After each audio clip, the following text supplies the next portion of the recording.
இனிய காலை நல் வணக்கங்கள். இந்த ஒக்கியம்பேட்டை பகுதியில் ஆரோக்கியம் ஆனந்தம் 10 நாள் பயிற்சிக்கு கலந்து கொண்ட உங்களுக்கு மனமார்ந்த நன்றிகள். இந்த 10 நாட்களில் ஆன்மீகம் மற்றும் விஞ்ஞானத்தை குறித்து நிறைய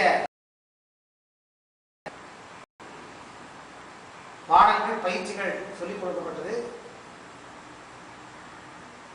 18 பேர் இருந்த ஸ்ட்ரென்த்து கொஞ்சம் கொஞ்சமாக குறைஞ்சி ஒரு 15 வரைக்கும் நிற்குதுன்னு நினைக்கிறேன். இல்லை 11 12 தெரியல, நிற்குது. ஆனால் நீங்களாம் ஆழமாக இந்த பயிற்சியை கற்றுக்கிட்டு எனக்கு தெரிஞ்ச வரைக்கும் ஒரு 75% எல்லாம் சரியாக பண்ணிகிட்டு இருக்கீங்க. ஆனால் எடுப்புலேயே எதுவுமே பர்ஃபெக்ஷனாக வராது. எறும்பு ஊற கல்லும் தேயும். அதனால நீங்கள் இந்த பழக்கத்தை விடாமல் பண்ணிட்டு இருந்தீங்கன்னா கண்டிப்பாக இதனுடைய பலன்கள் உங்களுக்கு கிடைக்கும். 48 நாட்கள் ஒரு மண்டலம் விடாமல் பண்ணீங்கன்னா முழுமையான பலன் உங்களுக்கு என்னன்னு தெரிய வரும். அந்த பலன் தெரிய வந்த பின்னாடி வாழ்க்கை நாள் முடிகிற வரைக்கும், ஆயுள் முடிகிற வரைக்கும் இதை விடக்கூடாது. ஏறக்குறைய 20 வருட காலமாக நான் இந்த ஆன்மீக பயிற்சியை பண்ணிட்டு இருக்கேன். என்னுடைய வாழ்க்கையில் மனதளவில் உடலளவில் நிறைய மாற்றங்கள் ஏற்பட்டிருக்கு. நான் இன்னைக்கு குருஜியை அவங்க முன்னாடி நிற்கிறேன்னா இதுக்கு மூல காரணமே இந்த ஆன்மீக பயிற்சி தான்.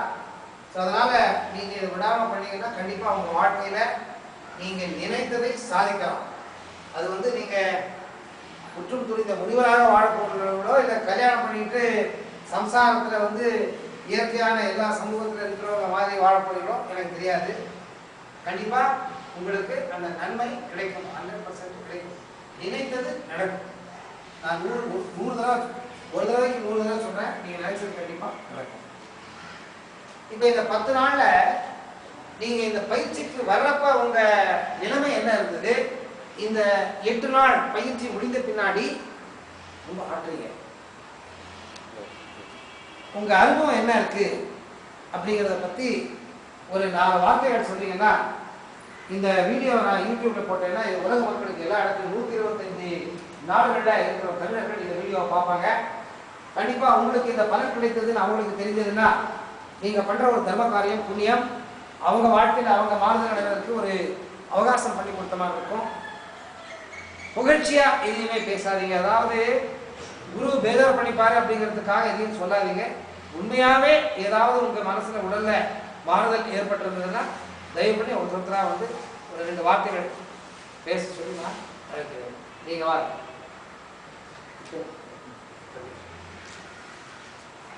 காலையில் முதல் நாள் வரும்போது வணக்கத்தை தெரிவித்துக் கொள்கிறேன். வணக்கம். வணக்கம். காலையில் முதல் நாள் வரும்போது 6 மணிக்கு என்னால் எந்திக்கவே முடியல. அது மாதிரி 2 நாள் 3 நாள் இருந்தது. 4வது நாள் வரும் பொழுது 5 மணிக்கு ஆட்டோமேட்டிக்காக அதுவே முழிப்பு ரொம்ப ஃப்ரெஷ் ஆயிடுச்சு. அதில் தூக்கம்னா அந்த மாதிரி நல்லா ஃப்ரெஷ்ஷாக 2 மணி நேரம் தூங்கினாலே போதும். அந்த மாதிரி ஒரு நல்ல உடம்பு ஃப்ரெஷ்ஷாக இருந்தது. அந்த நாள் முழுவதுமே நல்லா ஃப்ரெஷ்ஷாக இருந்தது. வேலைகள் எல்லாமே மெமரி பவர் அது டக்குன்னு கிடச்சிட்டே இருந்துச்சு. அடுத்த வேலை எந்த வேலை இருக்கு அப்படின்னு சொல்லி அந்த சுறுசுறுப்பு இருக்கு.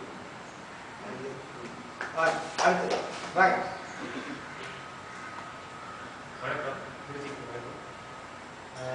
பயிற்சிக்கு வரதுக்கு முன்னாடி எனக்கு காலையில் எழுந்தோடனே சீசனிங் ப்ராப்ளம், தும்மல் வருது. தும்மல் டஸ்ட் அலர்ஜி, ஸ்னீசிங். அது ஒரு 4 நாள் இங்கே பயிற்சி பண்ணதுக்கப்புறம் காலையில் எழுந்துச்சுன்னா எனக்கு இந்தளவுக்கு வரதே இல்லை. ஆனால் எங்கள் தும்மல் தான் நான் பார்க்கவே இல்லை. என் கூட தான் படுக்கிறாரு. கம்மியாகிடுது. கம்மியா? இன்னைக்கெல்லாம் வரவே இல்லை. தும்மல் வரவே இல்லை. இன்னைக்கெல்லாம் தும்மல் வரவே போச்சு. அதே மாதிரி பேக் பெயின் இருந்தது. சிஸ்டமில் உட்காந்து ஒர்க் பண்ணுறதுனால பேக் பெயின் இருந்துச்சு. இப்போ பேக் பெயின் 90% கிளியர் ஆயிடுச்சு. சொன்ன மாதிரி ஒரு மண்டலத்தை நம்ம எல்லாரும் ப்ராக்டிஸ் பண்ணிட்டோம்னா முழுமையாக அந்த பலனை நம்ம அடையலாம். அதனால் எல்லாரும் ப்ராக்டிஸ் பண்ண நம்பிக்கை.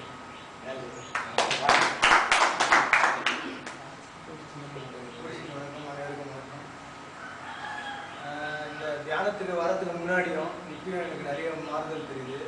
அது என்னன்னு கேட்டிங்கன்னா, நான் வேலை செய்கிற இடத்துல அதாவது நிறைய ஒர்க் ப்ரெஷர் இருக்கும், நிறைய மெயில்ஸ் அனுப்ப சொல்லுவாங்க, நிறைய வேலைலாம் தருவாங்க. ஃபஸ்ட்டு வந்து படபடன்னு பேசிடுவேன், என்ன யோசிக்கணும்னு தெரியாது. ஆனால் இந்த 8 நாள் நல்லா தியானம் பண்ணதுக்கப்புறம் அதாவது அந்த வேலையை பண்ணுறதுக்கு எப்படின்ற ஒரு ஐடியா வந்துச்சு. பண்ணுறதுக்கும் ஈஸியான ஒரு மெத்தட், யோசிக்கிற திறமை கிடைச்சது. இதை கண்டினியூ பண்ணால் இன்னும் அதிகமாகணுன்ற ஒரு நம்பிக்கை இருக்குது. நான் கண்டினியூ பண்ணுவேன்.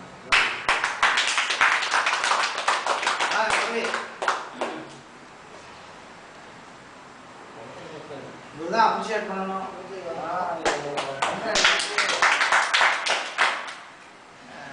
இவர் 2வது நாள் விட்டுருவாருன்னு நினைச்சேன். இவர் தான் இன்ட்ரெஸ்டாக வர்றாரு. தியானம், இந்த மூச்சு பயிற்சி எல்லாமே நல்லா இருக்கு.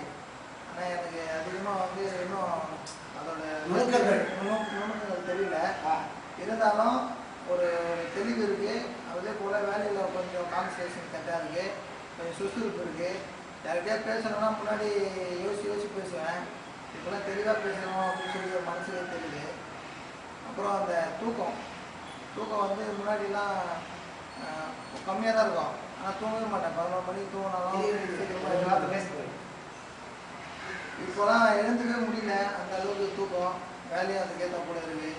இது போல் பயிற்சியை நம்ம எல்லாருக்கும் சொல்லித்தரணும். நோய்வாய்ப்பட்டவங்க நிறைய பேர் நோய்வாய்ப்பட்டவங்க எல்லாம் கூட்டுவாங்க அடுத்த பயிற்சிக்கு. நிறைய இருக்காங்க. நான் இப்பயே வந்து காசு பண்ணல, ரசனாகுருஜி.com போய் பாருங்க. உங்களுக்கு பிடிச்சிருந்தா எப்படிங்க, பிடிக்கலன்னா விட்டுருங்க அப்படின்னு சொல்லியிருக்கேன். ஒரு 4 பேர் பார்த்து குறிப்பாக அவங்க சொன்ன குருஜியை பற்றி வரைக்கும் நிறைய டிவி பார்த்துருக்கேன். நிறைய பேர் இந்த ஆசனம் நிறைய பேர் பண்ணியிருக்காங்க. நான் உட்காந்து பார்ப்பேன். கொஞ்ச நேரம் பார்த்தாலும் அவங்க கடைசியாக அவங்களுடைய மதத்தையும் அவங்களுடைய சாமியும் அவங்களுடைய கொள்கையை தான் கெட்டாக சொல்லுவாங்க. அது பணத்துக்காகவும் இருக்கலாம், சுயநலத்துக்காக இருக்கலாம். ஆனால் நான் வந்து ஒரு 8 நாளாக பார்த்துட்ருக்கேன். எந்த சாமி வேணாலும் கும்பிடு, ஆனால் வந்து தியானன்றது ஒரு நிலைப்பட்டது. மனசு எல்லாரும் ஒன்று அப்படின்னு சொல்லும்போது அந்த ஒரு பாயிண்ட் வருது, எனக்கு ரொம்ப பிடிச்சிருக்கு. பெருமைக்காக சொல்ல, ஆனால் உண்மையிலே இது பெரிய விஷயம் இது. ஏன்னா 10 நாள் வந்து நம்மளுக்காக வந்து ஒரு தியாகம் பண்ணிட்டு வந்து நம்மளுக்கு சொல்லி தர்றாரு. எங்களால் முடிஞ்ச அளவுக்கு நாங்கள் அவர் ட்ரெஸ்ட்டு பண்ணுவோம். ரொம்ப நன்றி, ரொம்ப நன்றி. எல்லாரும் பண்ணணும்னு நான் கேட்குறேன். அதே போல் வருங்காலத்தில் ஒரு ட்ரெஸ்ட் வச்சா போல் நான் வந்து நிறைய பசங்க காலேஜ் வச்சுருக்கேன். இது 4 பேருக்கு வெளியே சொல்லி அவங்க மூலியமாக எல்லாம் ட்ரெஸ்ட்டு கூட ஆரம்பிக்கிறதுக்காக கண்டிப்பாக பாருங்க. நான் சொல்லணும்ன்றது அவர் சொல்லிட்டார். ட்ரஸ்ட் பண்ணி நீங்கள் எல்லாம் பண்ணணும். அது நான் சொன்னேன் அப்புறமா. ஏன்னா இப்போ இந்த லோக்கல்லேயே பார்த்தீங்கன்னா நிறைய அனாதாசிரமம் இருக்குது. போய் பார்க்கும்போதே நம்மளுக்கே ஒரு மாதிரியாக இருக்கும். ஆனால் இது வரைக்கும் நான் அதிகமாக இது பண்ணதில்லை. ஆனால் பெருசாக பண்ணிட்டு இருக்கேன். ஆனால் வந்து அதை சொல்ல தேவையில்லை. மனம் இருந்தால் மார்க்கம் உண்டு. பெருமைக்காக வந்து எதையும் சொல்லிக்கூடாது. சேவைன்றது மனசுக்கு தேவை. நம்மளை பற்றி தெரியும்.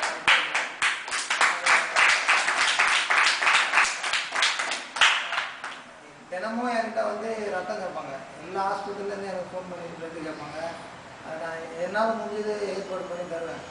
அப்போ வந்து எனக்கு கடவுள் நீங்கள் ரொம்ப நன்றி அப்படின்னு சில பேர் காலை பிடிச்சவங்க அழுதுருக்காங்க. எனக்கு அதெல்லாம் வந்து ஒன்றுமே எடுத்துக்க மாட்டாங்க. நம்ம பெரிய ஆளுனே நினச்சிக்க மாட்டேன். 4 பேர்கிட்ட சகஜமாக பேசிட்டு அப்படியே போயிடுவேன். ஆனால் ஒன்றும் இல்லாதவங்களாம் கூட ஒரு வெள்ளை சட்டை போட்டுட்டு நான் தான் உலகத்தில் பெரிய ஆள் அப்படின்னு சொல்லி சுற்றும்போது எனக்கு அதெல்லாம் பெருமையாகவே இருக்காது. யாருக்காவது ஒரு எனக்கு ஒரு 50 ரூபா கொடுத்து ஒரு சாப்பாடு வாங்கி கொடுத்தாலும் அதுதான் வந்து பெருமையாக நினைக்கணுன்றது தான் என்னுடைய கருத்து. வந்து இது போல் எல்லாம் போயிட்டு எல்லாருக்கும் சொல்லி தந்து இன்னும் 4 பேரை வந்து நோய் நொடி இல்லாமல் கடைசி வரைக்கும் நம்மளால் முடிஞ்ச எப்படி மாதிரி பண்ணுறாரு. எனக்கு ரொம்ப சந்தோஷம். அதனால் வந்து அவரை வாழ்த்துறேன். நன்றி. காலேஜுக்கு போகிறோம். 2 வார்த்தை அர்ஜென்ட்டாக பேசுவார். எல்லாருக்கும் வணக்கம். நானும் இந்த பயிற்சி வரதுக்கு முன்னாடி சொன்ன மாதிரி தான் தூங்கிட்டே தான் இருப்பேன். மோஸ்ட்லி லேட்டாக தான் எழுந்திருப்பேன். பட் அதுக்கப்புறம் எனக்கு ஒரு இன்ட்ரெஸ்ட் வந்து நானே அப்படியே கொஞ்சம்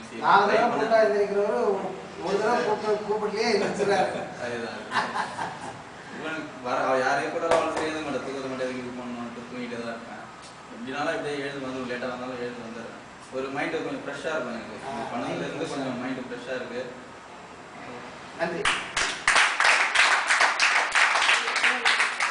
சொல்லுங்க அகில என்ன சொல்லுங்க. இல்லை இல்லை நான் வந்து இந்த ரத்த தான முகாம் வந்து அதிகமாக நடத்துவேன்.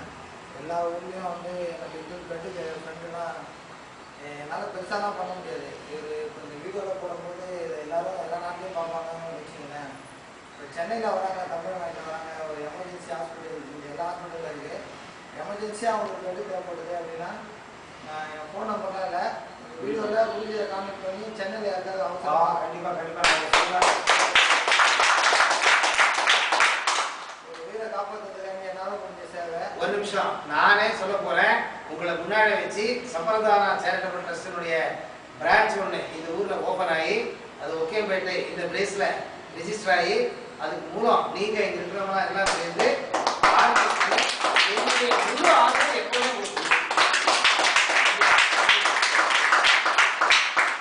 ஸ்டார்ட் பண்ணலாம். கூடிய விரைவில் பண்ணலாம். நீங்க எல்லாம் சேர்ந்து எல்லாத்தையுமே பண்ணலாம். நிறைய விஷயங்கள் இருக்கு, நான் சொல்லி கொடுக்குறேன். ஒண்ணுன்னா எல்லாம் செய்யலாம். குருஜி வணக்கம். நான் காலையில் தினைக்கும் ரொம்ப நாள் தூங்குவேன். இப்போ வந்து அந்த தூக்கமே போயிடுச்சு. கீழே வந்தீங்க கட்டு போட்டேன். அந்த அளவுக்கு ஒன்றும் ஓரளவுக்கு நான் கை இப்போ கிளாஸுக்கு வந்ததுலேருந்து நல்லா உணர முடியுது. அந்த ஃபீல் அப்படியே உணரல. கை வலி மனசு தெளிவா. அவங்கள பற்றி நிறைய பேர்கிட்டையும் சொல்லியிருக்கேன். அவங்க வந்துட்டு என்னால் முடிஞ்சு ஹெல்ப் பண்ணுறேன். நான் யூடியூப்ல பார்த்துட்டு குருஜியை நான் பார்க்கணும்னு சொல்லியிருக்கேன். கண்டிப்பாக திருப்பி வர்றேன். நீங்க என்ன வேணாம்னு சொன்னாலும் நீங்க ஃபோன் பண்ணாலும் நானா ஃபோன் பண்ணுவேன். என்னுடைய நேச்சர். கண்டிப்பா சென்னையில நீங்க +2 ஆரம்பிச்சு கண்டிப்பா நீங்க எல்லாம் சேரணும். நீங்க எல்லாம் சேர்ந்து இதுக்காக நீங்க ஒன்றும் தினநித்தியம் காத்தால மத்தியானம் சாயங்காலம் ஒன்றும் வேணாம். மாசத்துக்கு ஒரு நாள் நீங்க எல்லாருமே சேர்த்துக்கிட்டு ஒரு பிளான் பண்ணி என்ன பண்ணலாம். ரத்த தானத்துல இருந்து நிறைய இருக்கு செய்ய வேண்டியது. ஒரு நாள் உங்க வாழ்க்கையில ஒரு சோசியல் சர்வீஸுக்காக நீங்க அர்ப்பணிச்சீங்கன்னா நீங்க பண்ண பாவ கர்மங்கள் எல்லாம் கழியும். எப்படி இது தியானம் பண்ணா கர்மம் கழியுது, அந்த மாதிரி இந்த புண்ணிய வேலை பண்ணீங்கன்னா பண்ண பாவம்லாம் போயிடும். இந்த ஜென்மத்துல போன ஜென்மத்துல அது முன்ன ஜென்மத்துல பண்ண கர்மங்கள் எல்லாம் நீங்க கழிச்சீங்கன்னா அட்லீஸ்ட் அடுத்த ஜென்மத்துலயாவது முக்திக்கு ஒரு வழி. அது நீங்க எல்லாம் சேர்த்து பண்ணீங்கன்னா ஒக்கியம்பேட்டையில் இருக்கிறவங்களுக்கு எல்லாம் ஹோல்சேல் முக்தி கிடைக்கும். நானே தெரியாம எல்லாரும் தட்டி எழுதிருக்கீங்க.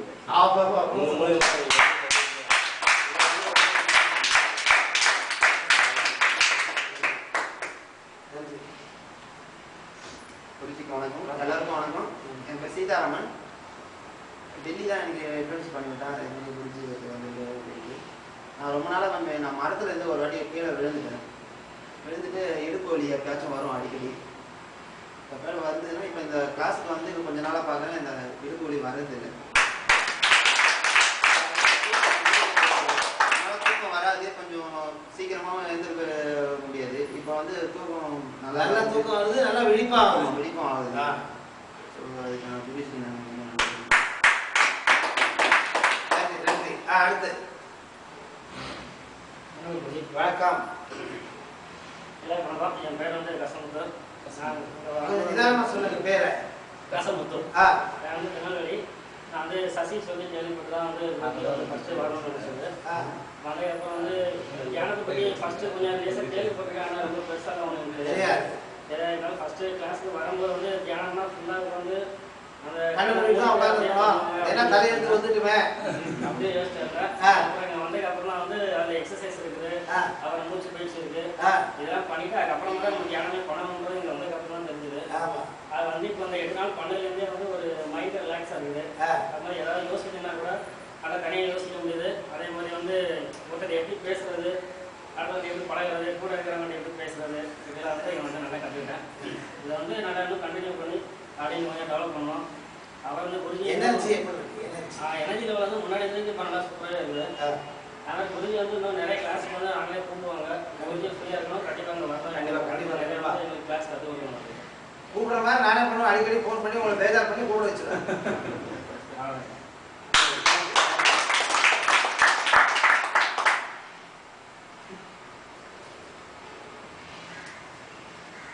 வணக்கம். என் பேர் முத்து. எனக்கு வந்து தியானம் அப்படியே சொல்லிட்டு கற்றுக்கணும்னு ஆசை. அதை பற்றி நான் நிறைய ட்ரை பண்ணி பார்த்துருக்கேன். புக்காக சொல்லிட்டு ஆனால் எனக்கு வந்து கிளியர்ஸ் தெரியல. உட்காந்து பண்ண முடியாது. அதே மாதிரி ஒரு கான்சன்ட்ரேஷன் மார்க்ஸில் எனக்கு வந்து நிறைய அது கான்சன்ட்ரேஷன் பண்ண முடியாது. இப்போ இங்கே வந்து ஓரளவுக்கு தெளிவாயிட்டேன். இன்னும் வந்து பேக் பெயின் ஸ்கூல் டேஸில் இருந்து நான் வந்து இதுக்காக டாக்டர் வந்து 2-3 நாள் ட்ரீட்மெண்ட் போயிருந்தேன். ஆனால் சரியாகல. இப்போ வந்து எனக்கு நல்லா எதுக்கு பேக் பெயின் இப்போ பேக் பெயின் சரியாயிடுச்சு. இன்னும் வந்து பாடி வந்து கிளியராக ரிலீஃபாக இருக்கிற மாதிரி இருக்குது.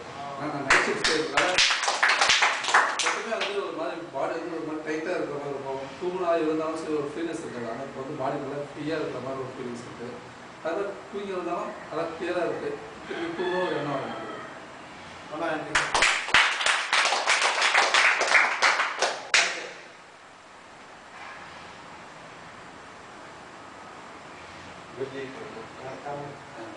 இப்போ வந்து நல்லா கான்சன்ட்ரேஷன் நல்லா பண்ண முடியுது இந்த அவகாசம். அப்புறம் வந்து யோசிச்சு எந்த வேலையாக இருந்தாலும் பொறுமையாக அப்புறம் காத்தால விழிப்பாவது சுறுசுறுப்பு எப்படி இருக்கு? தட்டி விட்டா சுறுசுறுப்பு வருதா இல்லை தானா இருக்கா? தானா இருக்கு.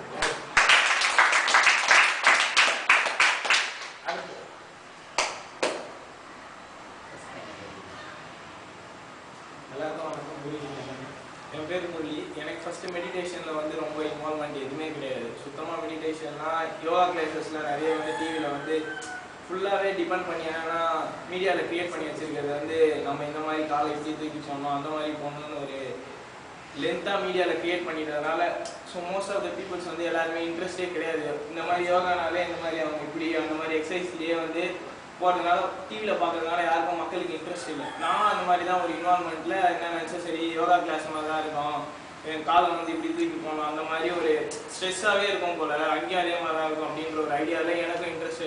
என் ஃப்ரெண்டு டெல்லி வந்து சஜஸ்ட் பண்ணார் இந்த மாதிரி எனக்கு ஒரு குருஜி ஒருத்தர் வர மலேசியாவிலேருந்து ஒரு 10 நாள் நம்மளுக்கு இந்த மாதிரி இப்போ இருக்கிற காலகட்டத்தில் யாருமே வந்து ஒரு 10 நாள் ஃப்ரீயாக வந்து தன்னுடைய வேலையெல்லாம் விட்டு நமக்கு ஸ்பெண்ட் பண்ணணும்னு அவசியமே இல்லை.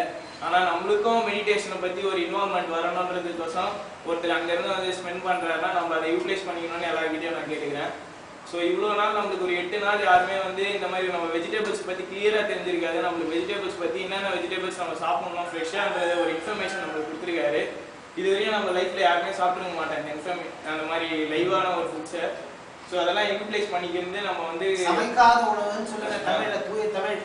சமைக்காத உணவு வந்து யாருமே வந்து நம்ம சாப்பிட்டுருக்க மாட்டோம். மோஸ்ட்லி எல்லாருமே சமைச்ச உணவு தான் சாப்பிட்ருப்போம். நம்ம சமைக்காத உணவுலாம் வந்து இந்த கிளாஸ் மூலியமா கற்றுக்கிட்டோம்.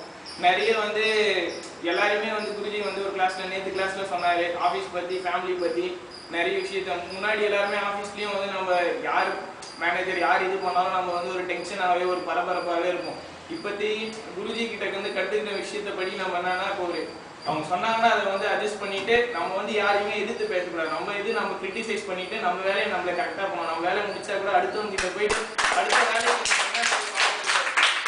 அந்த மாதிரி மோட்டிவேஷனில் நம்ம போனோம்னா நம்ம கான்சென்ட்ரேஷன் கரெக்டாக இருக்கும். அதே மாதிரி கான்சென்ட்ரேஷன் பவர் எல்லாருக்குமே மிஸ் ஆகும். மோஸ்ட் ஆஃப் தேம் யாருமே வந்து அந்த ஆசனம் பண்ணும்போது முதுகு வந்து ஸ்ட்ரெயிட்டாக நிற்காது எல்லாருக்குமே முன்னாடி. இப்போ வந்து இந்த ஆசனம் பண்ணும்போது நம்மளுக்கு வந்து முதுகு ஸ்டாமினா கரெக்டாக நிற்கிற மாதிரி இருக்கும். ஒரு அட்லீஸ்ட் நம்ம ஒரு 10 நிமிஷம் ஆசனம் பண்ணும்போது ஒரு 5 நிமிஷம் நம்மளால் நிற்க முடியும், 5 நிமிஷம் டவுன் ஆகிடும். ஆனால் இப்போ வந்து இந்த ஆசனம் பண்ணும்போது எல்லாருக்கும் அந்த பேக் பெயின் எல்லாம் ரிலீஸ் ஆகிடுது. ரொம்ப நல்ல விஷயம்லாம் நம்ம வந்து இப்போ கற்றுக்கணும். ஸோ இதை வந்து 48 நாள் எல்லாரும் வந்து யூட்டிலைஸ் பண்ணிக்கணுன்றது என்னுடைய பிக் ரிக்வெஸ்ட்.